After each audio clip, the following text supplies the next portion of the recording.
What's going on, everybody? Welcome back to the Celtics Daily Channel with me, Mike Zakarian, as we continue to dive into Boston's offseason. And boy, do we have a good one for you today on this Monday. What a weekend, right? We got the Patriots. They got themselves a W, a blowout W. Didn't even have to sweat it. The Red Sox clinch a postseason spot, which means they're actually coming to my hometown. They're taking on the Yankees on Tuesday. And then today, the start of the official NBA Media Day. That's right. We get to start getting some hard-hitting questions like, who's going to start and who's going to start and when's Tatum going to come play and who's going to start. I'm assuming those are going to be the only questions that we're going to get answered in the next 24 hours. Actually, they're not going to get answered, but they will get asked. But before we get into it, do me a favor. If this is your first time hanging out, hit the subscribe button. Get involved there. We're inching up closer to 3,000 subs. And as I've said before, once we get to 3K, we're going to be giving away a pair of Celtics tickets to a Boston Celtics home game. So get involved in that. Share it with a friend. Share it with an enemy. Get involved in the chat as always, because that's how we end the show. We talk about the comments. But let's get started. I just started with so much positivity, so much good energy, so much good vibes.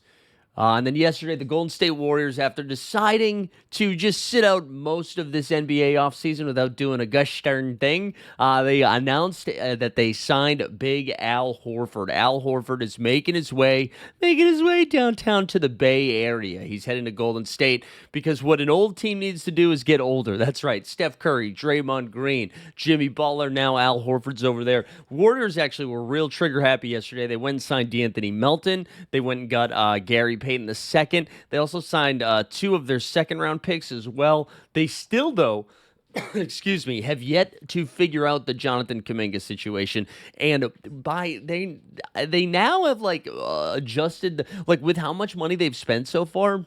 It doesn't seem like Kuminga's going to be able to sign that initial offer, which is 3 years, $25 million. That number's getting a little bit smaller. I'm very fascinated to see how this is going to turn out. Because, again, we're less than a month away. We know the Quentin Grimes, the other restricted free agent that is yet to sign, he's got a little bit more leverage now after that Jared McCain injury. But it sounds like he is about to sign today the qualifying offer, which is going to be somewhere around $8 million. But the Kuminga stuff still seems pretty far away. One of the funnier things, I know this isn't Celtics related, but that happened, the Hoop Collective podcast, which is Brian Windhorst from ESPN, Tim Bontemps, and Ben McMahon. They had Jonathan Kuminga's agent come on the podcast. And I don't know. I think I would have fired him. I think if my agent just started doing the podcast round and then it's such a risky move where if I don't immediately sign a very expensive contract after you went out and did a podcast saying that I should get my money, I just don't know. I don't know if that's the vibe that I want to set. But anyways, Al Horford now going to Golden State. Shout out Al, though. Shout out Al. A historic Celtics run. Helped us get a title, right? Had two stints here. And the first stint when he left didn't feel as good. Didn't feel as good when he left. Went to the 76ers. Excuse me. This one feels a little bit better. Got a chip, and you can he's towards the end of his career.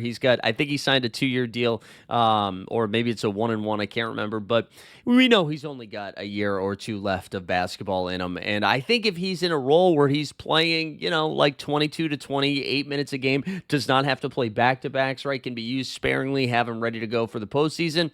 I don't know. I think he's still going to be pretty impactful. I think it's a good get for Golden State. I mean, they lost Kevon Looney, right? So right now their bigs were Draymond Green. They still had Guy Santos over there. I might be forgetting another name off the top of my head, but I don't think so. So Al is immediately going to, have an impactful role there, I think. So we'll see if Golden State can stay healthy. I mean, the Western Conference is so deep. Yes, the Rockets suffered that Fred VanVleet injury, but you still have OKC, Denver, both of the LA teams, Minnesota, Wembanyama. There's just a lot of teams to like Memphis. I'm sure I'm forgetting another team that's good at basketball, but who knows? So there's a lot of teams that are going to have to still get ahead of it. But you get Steph Curry, so who knows? But shout out Al. A lot of the players took to Instagram to give him some love yesterday after he bounced. Drew Holiday I saw that Drew Holiday shared Al's sentiment because Al said on Instagram, he said, "From the moment we arrived, you have welcomed my family and I with open arms. This chapter in my career will hold a special place in my heart. Raising Banner 18 with this city will be a moment I will always cherish. I am forever grateful for the fans and the organization. Thank you, Boston." And you saw Drew share it. You saw Peyton Pritchard, Sam Hauser. So a lot of love, a lot of Al love. Wishing him nothing but the best. Thank you for the chip. And then who knows? Maybe we'll see you. Maybe he comes back and retires a Celtic. I don't know. How do you guys feel about this? Is there any like negativity there? I don't think so. Right? He went to the Western Conference. He's gonna, get one last little payday. Go play some postseason basketball with the Warriors. Some good weather in San Francisco, right? Um, yeah, you get to play with Steph Curry for a little bit. That's a good, good for Al. Good for Al. No love lost there. No love lost. Shout out Al. All right, excuse me. Let's move on to the next one. I apologize, guys. We're still battling the cough. Health wise, we're like 100% better. All right, we got energy. We're out. We're physical. We're active again. But still just coughing in the morning and at night. So I apologize. Jayson Tatum, baby. Tatum is back on the court. Twitter lost their mind. So JT dropped a YouTube video, and there are clips of him just like shuffling the feet, getting jumpers up back on the court. And man, I just keep going back and forth where I'm trying so hard not to talk myself into this. But man, it's getting fun. It is getting fun now. I was reading something that basically in February I think will be 8 months. 8 months since JT's surgery. So obviously March is 9 months. I was yelling at you guys all summer long. People were like, "Ooh, JT, baby, JT, he's gonna be back. Don't worry." And I was like, "Stop it! Like, don't even put that energy out there." And there's still a possibility that he doesn't play, right? I think so many things need to go right. Like he can't have any setbacks in his injury, in his rehab. Can't have any setbacks. And I think the Celtics also have to be in contention. And I keep going back and forth of like what type of team this Celtics team is going to be.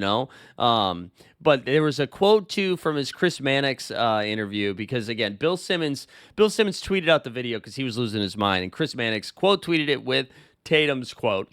And this was Tatum to Sports Illustrated. He said, "I haven't said I'm coming back, and I haven't said that I'm not. It's for a couple of different reasons. For me to say, yo, I'm not coming back this year, I don't know. I need something to look forward to. Going to the rehab every single day. I need a goal or something that I'm trying to chase. And I might not come back this year, but I need to feel like I'm attacking something. I'm working towards something." I mean, that's just good goal setting, baby. That's just good goal setting what JT's doing there. But again, I keep going back and forth. I don't know if he's going to play. I'm curious if the chat, if your take on this has evolved over the summer. Because again, I just like, you look at the Eastern Conference and I go both ways where I'm like, it's so bad. The East is so bad.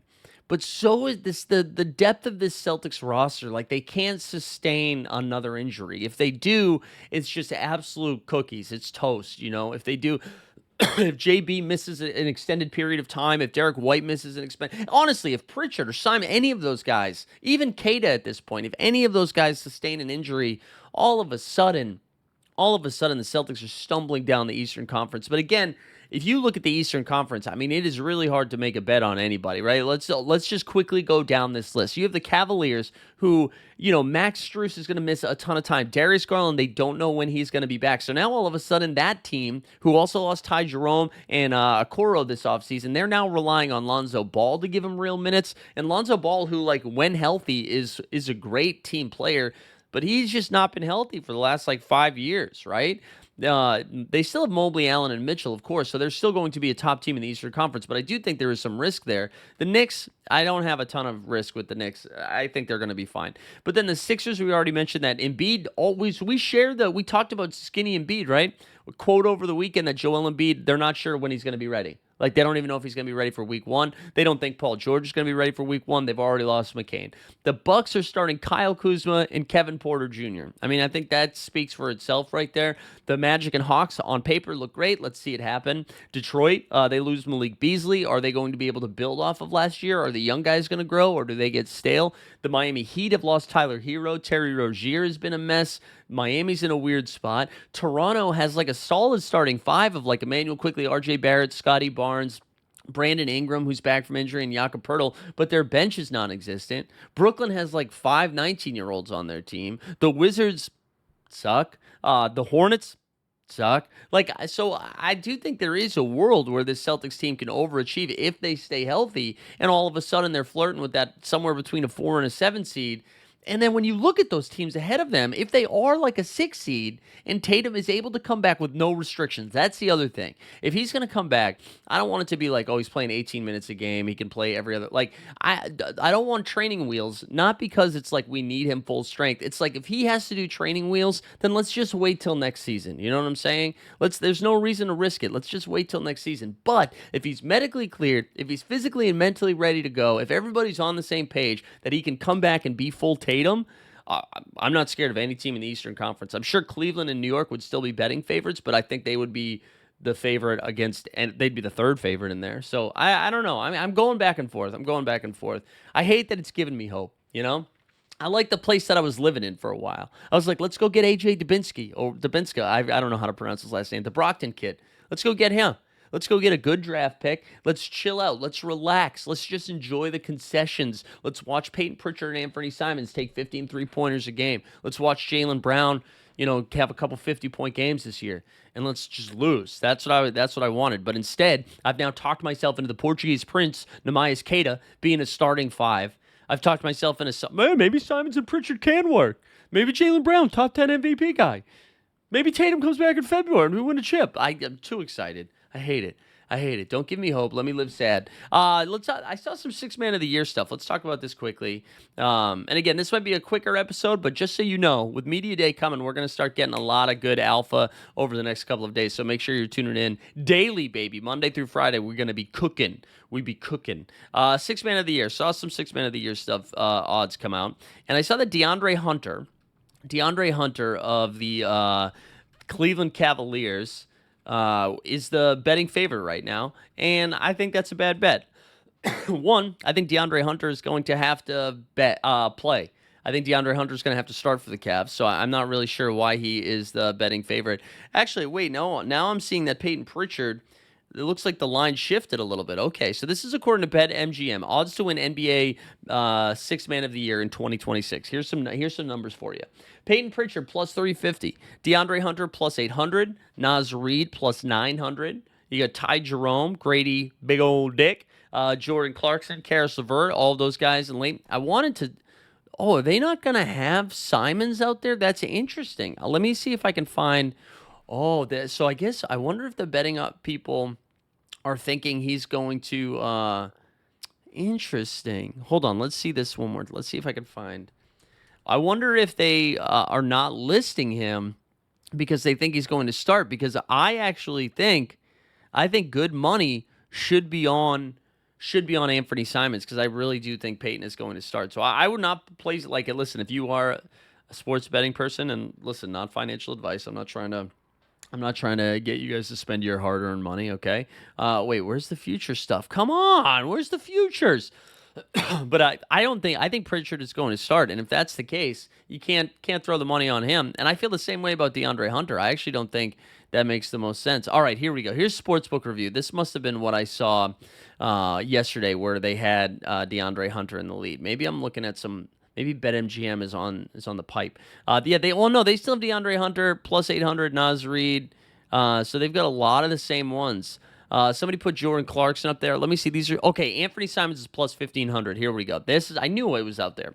So this is according to FanDuel. So let's forget the stuff I said about Peyton Pritchard leading the way. This is Hunter plus 650, Naz Reid plus 1,000, McCain plus 1,200, Jordan Clarkson plus 1,200. Jordan Clarkson's a bad bet. Anthony Simons plus 1,500. This says Peyton Pritchard plus 1,800. This makes more sense. Anyways, I'm sorry I took you down that rabbit hole. Anthony Simons plus 1,500. I like this.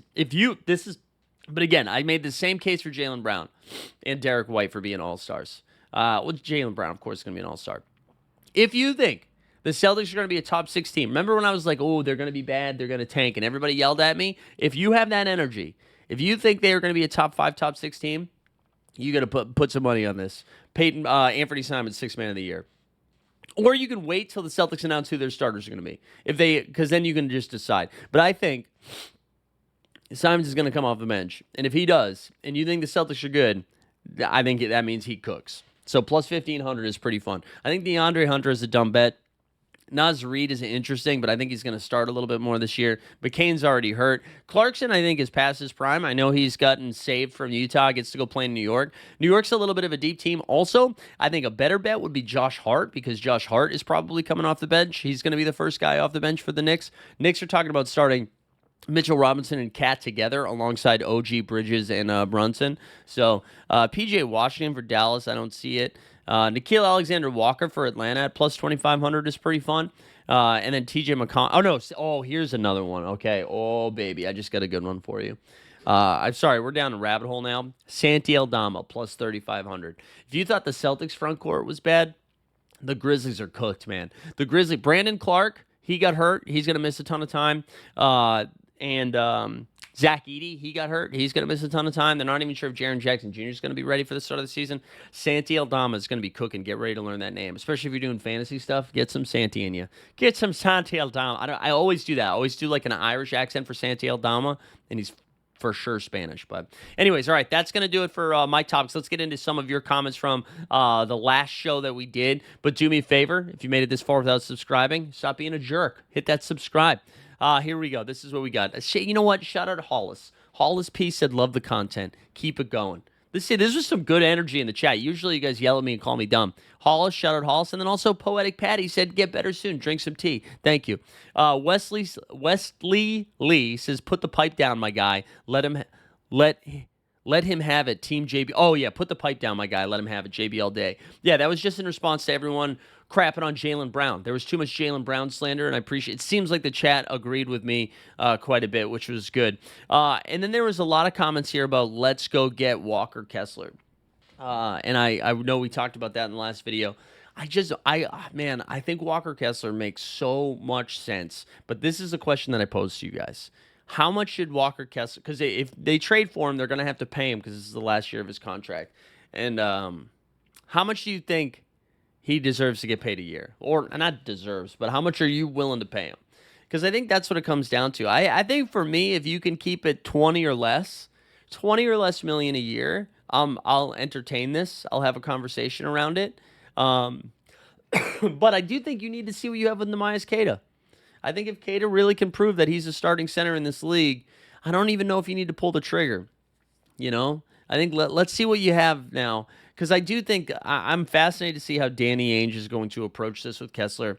Also, there's some real buzz that Lauri Markkanen is going to get moved this year. Maybe we save that for next video. But there's some real buzz that Lauri, because they seem to really like Kyle Filipowski. I think you're going to see a lot of Filipowski, Collier, Keontae George, Ace Bailey, Walter Clayton. I think it's just going to be just young guys moving forward. I mean, they got rid of John Collins. They got rid of Jordan Clarkson, Colin Sexton. They still have Yusuf Nurkic there. So I don't know. We'll do a Utah deep dive tomorrow. But let me make sure I didn't. We got from the bubble says start, or from the rubble, excuse me, says start Pritchard. I'm with you. Start Pritchard. Randy Savage says Brown is a bucket. I don't understand the hate he gets either. I don't either. I just think people don't like Boston, man. I think that's what it is. Us against the world. Us against the world. Which, please, Red Sox, I need you to beat the Yankees in this series. I need it. I need it. I need it. And if anybody has a ticket hookup, hit me up. And then last but not least, Christopher. Christopher said, I'm not talking about this, so not everyone. And I think that was in regards to Jonathan Kuminga. And Chris, I just want to say thank you for your comment, man, because without that, we wouldn't be able to go forward. All right, appreciate everybody tuning in. Have a great start to the week. We got 2 Monday Night Football games tonight, postseason baseball tomorrow, NBA Media Day. Get ready for some crazy quotes. We'll see you all tomorrow.